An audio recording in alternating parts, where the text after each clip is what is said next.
there was a new addition to the Texas A&M hit list, if you will.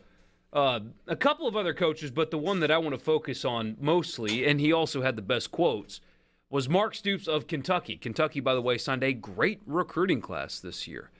They were even the subject of what some people thought as the target of some Lane Kiffin comments. Either way, this is what Mark Stoops said. This is to Ivan Mizell of On3. Anybody that tells you this is not about the money is a liar. It is now about that, the people with money, the people with boosters willing to pay money to sign players, to act like that's not the case, you're a flat-out liar.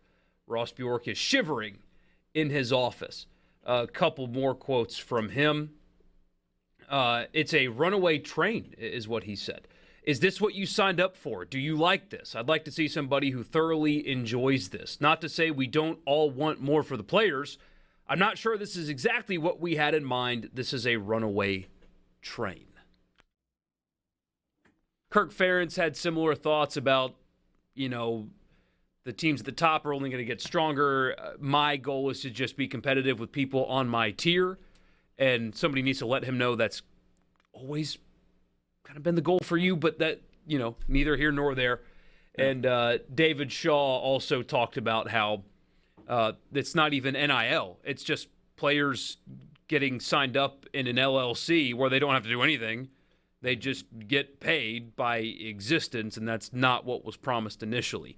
David Shaw, by the way, probably having a really hard time getting NIL money for his players because nobody at Stanford cares. You pick two bigger sticks in the mud than Ferentz and Shaw.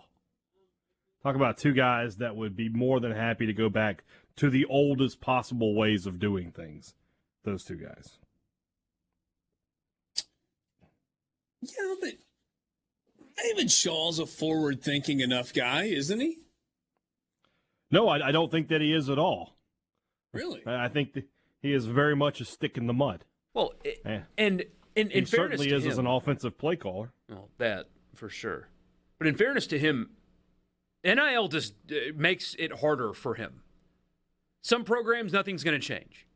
Some places, for example, Ole Miss appears to have NIL figured out pretty good. They're ahead of a lot of people in this state, their SEC counterparts, in terms of the NIL collective deal and all that stuff. They're in pretty good shape, but they're not in Texas A&M shape. Some programs are benefiting, like Texas A&M, Kentucky also. Some are doing okay, like in Ole Miss, and others are getting set back. And Stanford is one of those programs because, again, nobody cares out there. There isn't a bunch of rich boosters that want to buy players for Stanford. They just don't exist. And so, in his mind, this sucks because my job got harder. Jimbo's job got easier. So it's a different perspective. See, this is the same guy. This is the same guy who railed on, we don't recruit those kind of players, talking about SEC players, just a couple of years ago. So he should have no problem recruiting a Stanford man, a person who values integrity above all these other things, which is what I'm sure they would like us to believe. See, I disagree on the Stanford doesn't have the ability to play the game. Well, they're not doing it. Well, there's a difference between having the ability and having the desire.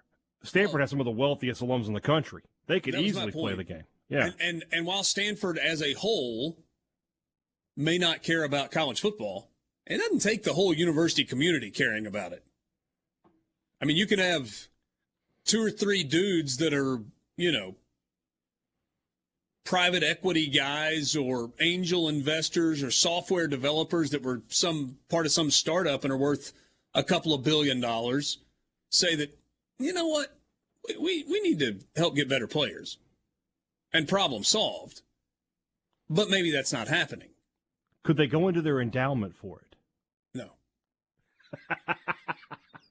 And it is a robust endowment. Yes, we've had that discussion. Anybody that tells you that this is not about money is a liar. It is now about that. The people with money, the people with boosters willing to pay money to sign players, to act like that's not the case, you're a flat outlier. Borky read it. I wanted to read it again.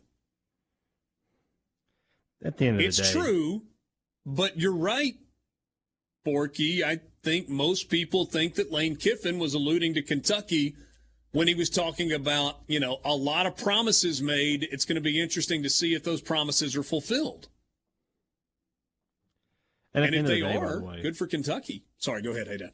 It's always been about money. It's nothing new.